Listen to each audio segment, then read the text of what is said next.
Hi everyone, welcome back to Initial Thoughts, series in which I give my views on films as and when they are released. Today's film we're talking about is Black Widow, a film set to release last April, something like that, and obviously got pushed back for the guts of a year and a half due to everything, and is also the first Marvel review being reviewed in the channel, with a cast of Scarlett Johansson, of course, reprising the role as her famous character, Florence Pugh, David Harbour, Rachel Weisz and Ray Winston, and is set chronologically in the Marvel Universe after the events of Civil War but prior to the events of Infinity War. So I thought I would just talk a bit in general about my opinions on the Marvel Cinematic Universe, certainly for the last few years. So there was obviously the big build-up and the real height of Infinity War and Endgame in 2018 and 2019, along with films like Spider-Man Far From Home. A few others were okay, but certainly they were the standouts, especially with Infinity War and Endgame. And for me, that's where the Marvel Cinematic Universe peaked. I mean, I'm sure I'm not alone in saying that. It'll be hard for them to reach the heights of that again. And I did think that it did need a bit of a breather as a franchise, because it was getting to the point where we were talking 4 films a year. I say that and there's going to be 4 films in the next 6 months, but that's after a year and a half out. And I think that year and a half, obviously forced due to everything, actually did it the world of good. Because by the time Black Widow rolled around here, at the time, it was originally only supposed to release, I think, within 7 months of Spider-Man Far From Home, which was great, and that was our last Marvel out, certainly in cinema form. So with it being that close to it originally, I was kind of a bit iffy. But as obviously everything transpired of the last 2 years, and now we're talking, it's got to the point where Black Widow is a film we're excited in quotation marks about, because by the time it got to the cinema tonight and was seeing this film, I was back into the Marvel fandom. Is that the right word? So let's talk about Black Widow then. A film that I did go into, even though, as I say, I was kind of getting back into the Marvel whatever.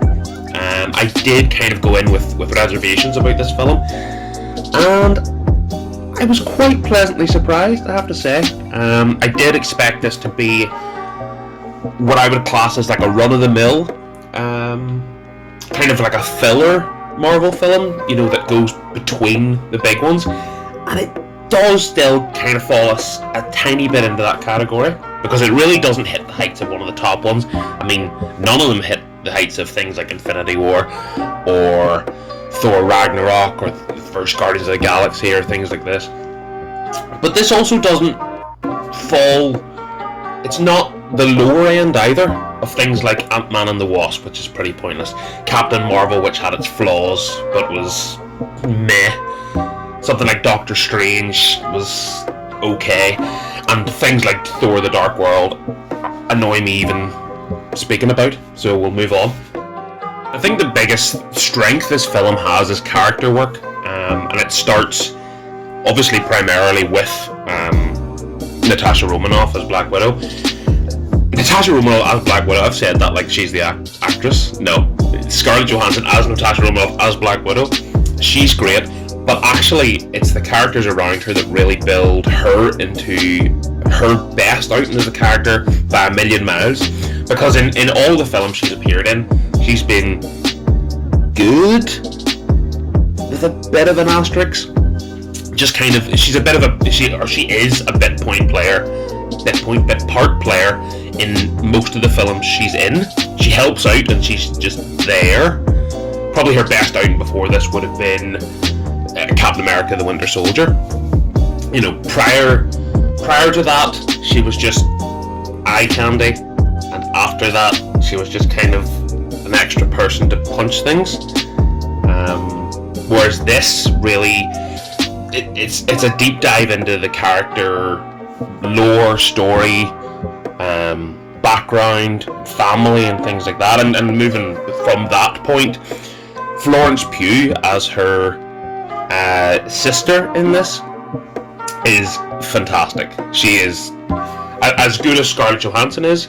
Florence Pugh is the standard of this film. You've probably heard that already. She is great in this, and I'm a big fan of her. I did not like Midsommar, and that's another conversation to have another day. While really liking Hereditary, I'm going off on a bit of a tangent here, apologies, but she was the only good thing for me in Midsommar, bar the little thing, maybe Will Poulter as well. Where am I going with this? Stay on topic. Black Widow. Florence Pugh is the star of this film. She brings such a great dynamic and bounces so well off Scarlett Johansson, and add into the mix David Harbour.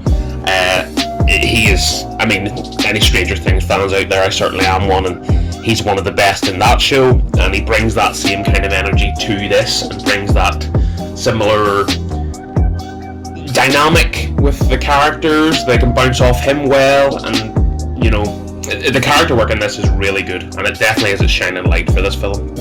And while the character strength, especially with those three, is so strong, and really does carry the film in that aspect, the story itself, the opposition to the characters, it's kind of where the story falls down for me. I think if they had have kept that dynamic in maybe a stronger film, stronger villain, stronger storyline, because while the character work, and you know, the argument could be made that a lot of Marvel films survive because of their great character work, their great snappy dialogue and things like that, and this certainly does fall into that category.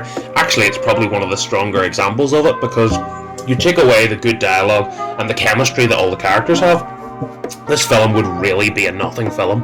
But that does bump it up, because a pointless villain, really, maybe pointless is a bit harsh, but just kind of a run-of-the-mill, you know, I'm going to destroy the world and that's it, like every cliche superhero film becomes, or run the world, or you know how the story goes. But it's more about where this where does this put Black Widow's character, you know, on the kind of spectrum of Marvel, I don't know, Hall of Fame or something like that. You know, does this really bump her in after she is obviously gone now? No spoilers for a film that came out 3 years, sorry. But, you know, where does this put her? Does this elevate her status? Yes, it does. You come out of this and you think, yes, that kind of brings a lot of validity to the Black Widow character. So basically, while the character work is so strong and the story is so weak, it's somewhere in the middle. It really doesn't, as I said earlier, it doesn't break into the higher echelon of Marvel films, but it also doesn't drop below just the point of average or mediocrity. It has its own place, you know, and as you can see, IMDb is giving it 7.4. I'm more or less the same there. I'm giving it 7.5. It really doesn't hit that 8. But it also, you know, 7 is definitely too harsh. I think there's definitely its own place there. And yeah, I would definitely recommend it if you're a Marvel fan. If you're not a Marvel fan, maybe wouldn't enjoy it as much. But if you're fully invested in the overarching Marvel Cinematic Universe storyline, definitely give it a go. And yeah. So that's my review of Black Widow. I hope you've enjoyed. I really appreciate you taking the time out of your day to listen to me have a chitter and a chatter. And yeah, I really appreciate that. A like and a subscribe would be oh so beautiful. And I shall hopefully see you in the next one. Bye everyone. Thanks for taking the time to watch this video. Before you go, here are 2 of my other videos, along with my socials, to keep up to date with new information and the uploads to the channel. Much love everyone.